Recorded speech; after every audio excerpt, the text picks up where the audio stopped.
if jiraachisuu fi malee ummata biraa ajjeesuu fi miti. If guddisuu fi malee ummata biraa xiqqeessuu fi miti.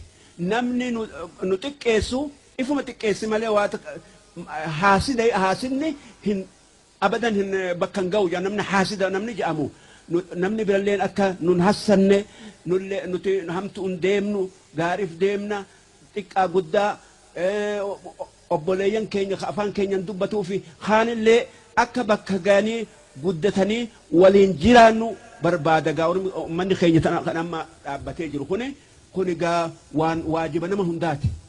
Kanaafan akkan je'e waa hedduun dalage silaa waan Oromoodhaaf tolu hedduun dalage walaloota akka keessatti akkan je'e